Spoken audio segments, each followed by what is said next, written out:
if we look at Ukraine now, I would totally reject the notion that the German government is not managing this well. I think it's the opposite. They're actually, the amount of stuff that they're doing at the same time, both to manage outside dependencies as well as inside dependencies, are working extremely well. But that does not mean that this is in the interest of the population or the interest of the people that live in that nation, at least not directly. And that still means that we can freeze. That still means that, you know, we have to pay a lot of more higher electricity bills. But under the circumstances of a capitalist democracy that decided to take part in a war, and we are taking part in that war, it's not just we are helping a little bit. We are actively engaging in a war that is not only economic. Even we are sending weapons. And we're basically doing everything other than actually landing with our troops. We are actually doing pretty well. So I think if Merkel was here, she would not do it much differently.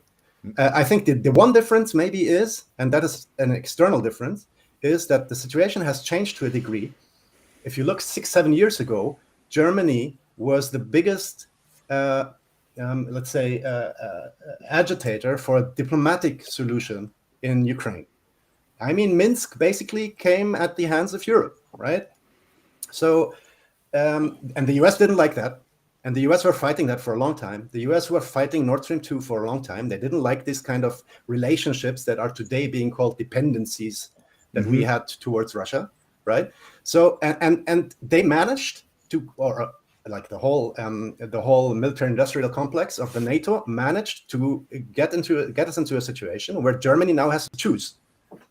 Okay, either it is your beneficial cooperations with Russia that let you thrive in the last 10 years, and that are the reason for the prosperity that you're enjoying right now.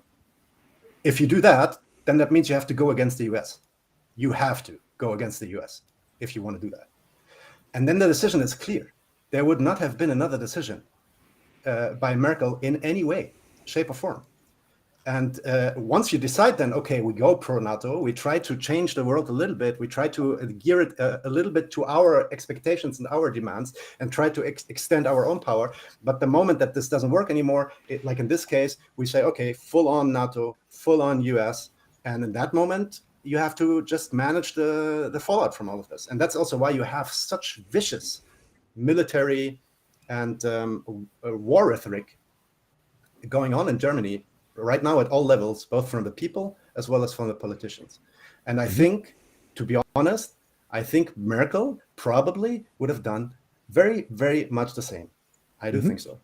Well, you're taking me to my next question, because this is the really the big one here, is that with your new Chancellor Olaf Scholz in the office, it seems like the immediate international crisis pushed him into decision-making power really quickly. Can you discuss the Russian war with the Ukraine and the effect it has had on the German political scene from all levels? Please, I would like to see. This is a big question, because we've touched on it in terms of the energy crisis. We've touched on it in terms of how NATO has forced Germany, which was seeming to be in a détente with Russia before the Ukraine crisis, with the Nord Stream 2 and all these other energy deals, to pick sides. I would like, really, if you guys can go into the detail how this has changed facts on the ground. Or rather, what I can say is what immediately comes to mind for me is it has shown to a very strong degree how people rally behind a system with moral outcries. So this is, for example, this is something that Corona already kind of showed us a little bit. Like the discourse was extremely heated, always moralizing, not analyzing but moralizing, and the same that you have now. So I would say that even within my really lefty acquaintances or group of friends, a lot of people are actually on course for the war. They support that war. They support like whatever it takes to destroy the tyrant Putin. And this is something that should not have surprised me. It did though, but it shouldn't have. And I think that the political climate is interesting in such a case because when Olaf Scholz started last year, immediately the German society was not very fond of him. So he did not have like an acting point, like, okay, I'm Olaf Scholz and this is what I'm doing. So there was no connection. Like it was just like, he's just doing the same shit as every government before, and we're suffering, etc., etc. But the moment the war actually started in February, he to like standing ovations communicated, for example, 100 billion to be put into additional military efforts in Germany, and you immediately were like, where the fuck were those 100 billion the last couple of years? And it was literally to standing ovations in the Bundestag. And so I would say, like, I just love to pull it out of my head, but there's always this famous quote by Hermann Göring during the interrogations in the Nuremberg trial, where he said that, of course, Germans didn't want war, but you can always push anyone to do the bidding of the leaders. You just have to tell them that they're being attacked and denounce the pacifists for lack of patriotism. That's a literal Hermann Göring quote, yeah. And I think that this quote is very, very, very, very precise and to show what's going on, because it is immediately the narrative. It is little bit more complex than that, but it's immediately narrative. If you are not for war against Russia, you're against Germany, Europe, and the values it was built on. And that's the narrative, and it's almost everywhere. Almost like down to how can I say, the petty bourgeois anarchist squads. You can see a narrative like that. Yeah, I would add maybe that there's a lot of contradiction going on, because as I said before, Germany might have had different interests regarding the relations to Russia. Now that changed a little bit, but what you can see definitely since then as a result of it is like a return to something that hasn't been in Germany really like that explicit for 60, 70 years, which is really this idea that we have to become a force to be reckoned with again. Yes, the sleeping giant. That we have to again take our responsibility. I'm directly alluding, of course, to the learnings, supposed learnings we did from the Holocaust, and take our responsibility and shape the world in our interest, and be able to do that again. In order to do that again, we need military, we need money, and the whole narrative has shifted to that. You can feel this also in the population, where the nationalism, both towards Germany as well as by proxy towards the Ukraine, has become so extreme that, and that's maybe what Daniel meant by he was surprised. I haven't seen that in my lifetime, not to that extent, and not as widely spread throughout the whole nation. I mean, where it's like Russia is attacking us, Putin is attacking us, and by us we mean Europe, we mean the freiheitliche Weltordnung, which means like the freedom-based, rule-based world society. Rules-based international order. Yes, the international order, exactly. So Russia is attacking that, and now we have to step up to fulfill our responsibility. And I think if you ask me what has changed since then, I think that's it. Because before that, we wouldn't really, I mean, we have this national sentiment everywhere, but not so explicit and so all throughout, prevailing throughout the media, even in schools. I mean, one story that one of our guys told us in the interview. Oh my God, yes. Just when the war started, two stories actually. First, just when the war started, 1 week after, I'm walking down the street and I see a kindergarten, and there, like, it's a neighbor kindergarten, and there are windows where normally the kids put pictures that they drew into the windows for outside people to see, to look at them, right? So what do you see that day? It's full of hand-drawn Ukraine flags, all put into the window in a freaking kindergarten, right? And then Daniel had an interview with a friend of ours who says that he's a teacher, and he said in his school there was one of our teachers, this woman. She started building model bomber airplanes and hung them into the classroom. So there were these airplanes flying above the kids, basically. So that's the kind of spirit that we also see now. It's not, I mean, that's the extremes, but if you see the extremes, you always know a little bit where the middle is. I wanna add to that. Our Minister of Defense, Christine Lambrecht, also a social democrat. So she literally said that Germany has to take a dominating role in the world order, and now I love it, whether we like it or not. It's the same as back then with the bombing of Belgrade, where Germany joined the NATO forces in an attack war on Serbia. And it was like in Germany, we always kill people with a very sad face. It's like, oh, now we have to kill again. I'm so sorry. It's just a necessity. We have to defend the values which this society is built on by just killing a lot of motherfuckers. So sorry about that.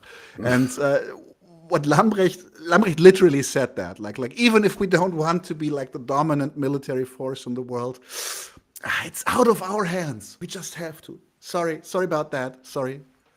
And I just one thing to add for all these people that maybe took my initial statement as, saying that kind of the US pushed Germany into this. I don't think that's the case, right? So I think Germany has their own interest in this.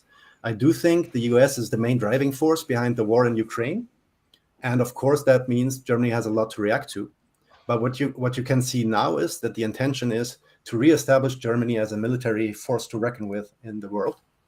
And ultimately, that's also something that everybody kind of sees coming. We live in a dollar-dominated, US-dominated global capitalism that forces people to take part in this global market and forces nations and states all over the world to take part in this global market, which will result in those nations and states, one or two of them, becoming stronger, more effective in the way that they accumulate capital, and then they will become some kind of competition again for the US, which we see now, of course, with China mostly. You don't see that with Russia. Russia is more like it's like a military competition because of their military capabilities, and that just has to be cut off now because it's just too much of a pain in the other plans.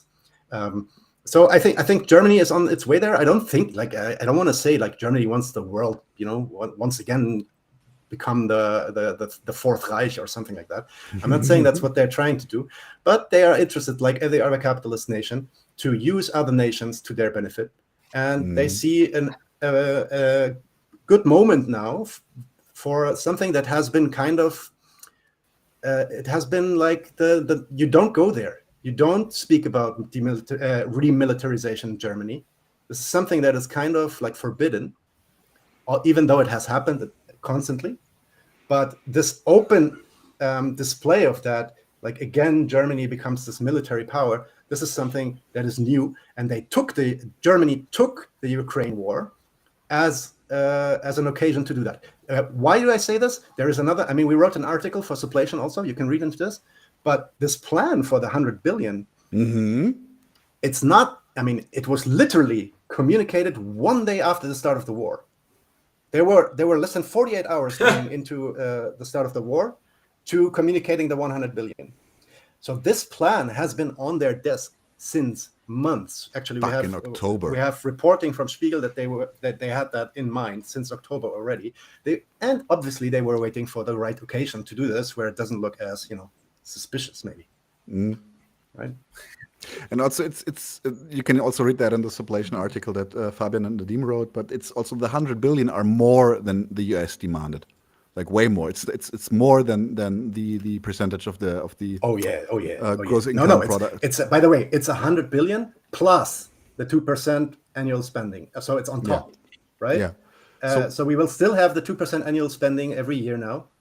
And we have the 100 billion, which is like they call it the Sonderbudget, which is like a special budget that they set up. I think it's the third largest military budget in the world. Let's just roll off your tongue. It's definitely by far bigger than Russia's. Yeah. So I guess we're back. Cower and fear. I'm sorry, it's not 100 billion. It's not 100 billion. It's 100. Wait. It is billion. No, American billion is German Milliarden. Okay. We always get confused. Yeah, 100 billion. Correct. Sorry. Yeah. Yes. Thank you. So you had some questions about the effect on German energy with the war in Ukraine, as well as Nord Stream 2. Do you want to address your question? Who showers alone, showers with Putin. Oh my gosh. We were starting that was literally propaganda a little bit too. Yes. Yeah. I saw that Drive one just alone. today. Drive with